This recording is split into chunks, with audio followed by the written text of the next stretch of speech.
and welcome to your English news broadcast live on ERi-TV. It's exactly 10:30 p.m. on Eritrea's local time from our headquarters at Asmara with your domestic and international news in brief. I'm Zahra Badouri. But first, we'll begin with your major headlines for this broadcast. Efforts to develop capacity of women. Commendable greening program in Central Region, and Ginda subzone reports an announcement from the ministry.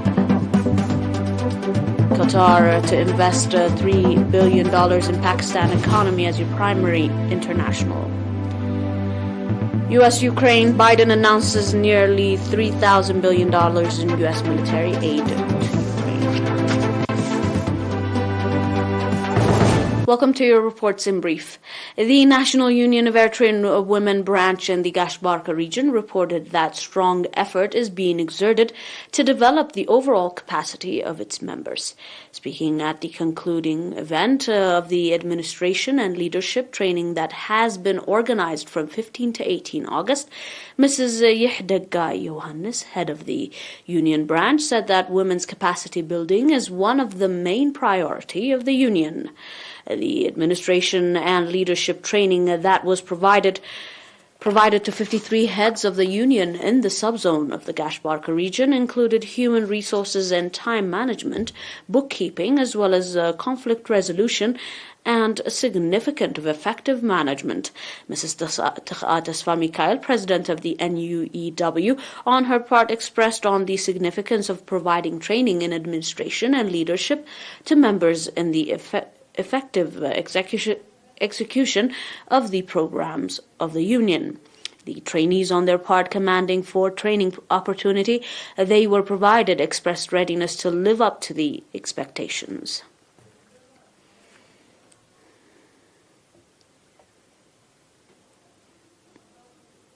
The Forestry and Wildlife Authority branch in the Central Region reported that during the rainy season of this year, over 1,200,000 tree seedlings have been planted through various institutions, associations, as well as student summer work program. According to Mr. Abraham Takhlu, head of the branch office, 63% of the tree seedlings were planted by community participation, 13% of the students' summer work program, and 20% by various institutions and 4% by individuals. Mr. Abraham went on to say that the participation of the students' summer work program in 33 days and from 49 centers have implemented commendable activity, including construction of 223 kilometers of terraces, renovation of 61 kilometers of terraces, as well as planting 166,000 tree seedlings of 33 types. Similar prior to the rainy season, a number of institutions and international and national associations have conducted water and soil conservation, as well as planting tree seedlings in the subzone of Saraja.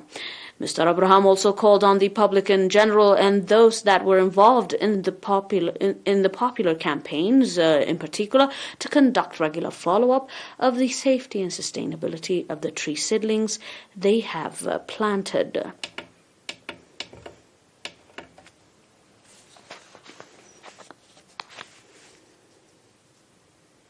Mr. Daniel Berhe, head of the Economic Affairs in Ginda subzone, reported that residents of 17 administrative areas in the subzone are conducting soil and water conservation, as well as road renovation activities since July. Mr. Daniel noted that the popular campaign includes construction and renovation of terraces and water diversion schemes, planting tree seedlings, as well as renovation of roads that have been damaged due to various reasons. Mr. Daniel also said that 50% of the indigenous tree seedlings last year are in good condition and called on agricultural experts to conduct research on the condition of the training of the remaining 50% that have been planted in Mahabar or that have not been successful. The participants of the popular campaign on their part expressed readiness to strengthen participation in the program.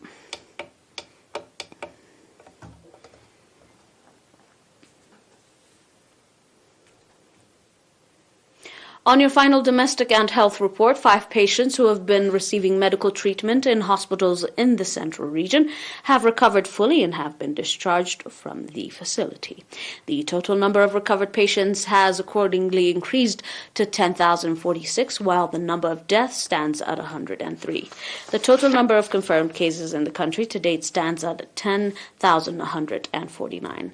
Ministry of Health Asmara, 25th August 2022.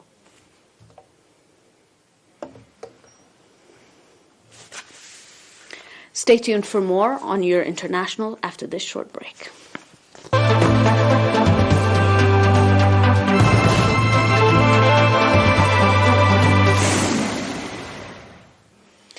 And on your global report, the Qatari Investment Authority has announced it aims to spend $3 billion worth on various commercial and investment sectors in Pakistan, which is currently facing a dire economic crisis, according to a statement released by Qatari's Emir Dewan. Wednesday's announcement was made during a visit to Doha by Pakistani Prime Minister Shahbazad Sharif, who held office talks with the Qatari Emir Sheikh Tamim bin Hamad Al Thani after a meeting with the QIA on Tuesday. His Highness stressed the importance of the brotherly and strategic relations between the two countries and their aspiration to enhance economic partnership by raising trade exchanges and prompting investment through the Qatari Investment Authority. The Emir Dewan said in a statement, however, a senior Pakistani minister who was present during the meeting confirmed to Al Jazeera that the Qatari government has shown its intention of investing in Pakistan, and His Excellency also said that it is very good and more than what they needed, and once the Qataris buy Pakistani assets, it will boost their reserves. Pakistan is currently dealing with serious economic turmoil and faces a balance of payment crisis, with foreign reserves having dropped as low as $7.8 billion, barely enough for more than a month of imports. The country is also contending with a widening current account deficit, depreciation of the rupee against the United States dollar, and inflation that hit more than 25% in July.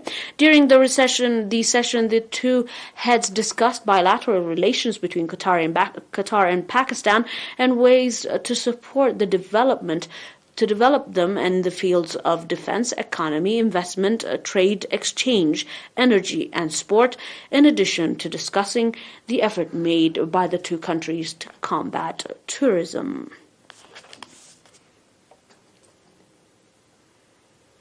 On your final report, the United States has announced nearly $3 billion in newly military aid to Ukraine, with President Joe Biden saying the assistance aims to help the country's defense against Russia's invasion over the long term as the war entered its 7th month. In a statement on Wednesday, as Ukraine marked its independence from the Soviet Union, Biden said that the $2.98 billion package would allow Kyiv to acquire air defense systems, artillery system and ammunition, counter unmanned aerial systems, and radars. This is the single largest U.S. aid package for Ukraine since Russia's forces began their full-scale military invasion of the country in February. Wednesday, however, announcement came just days after Washington announced an additional $775 million in military aid in Kyiv, with U.S. Secretary of State Anthony Blinken saying on Friday that the Biden administration was committed to helping Ukraine for as long as it takes. Al Jazeera's Kimberly Halkett, reporting from the White House, said the package marked a real shift in posture because the support will be used for buying the purchase of military equipment for the long term. Halkett emphasizes that initially what U.S. security assistance for Ukraine was focused on was immediate needs. In other words, the Pentagon supplied what it had in stock and shifted its cover as quickly as possible.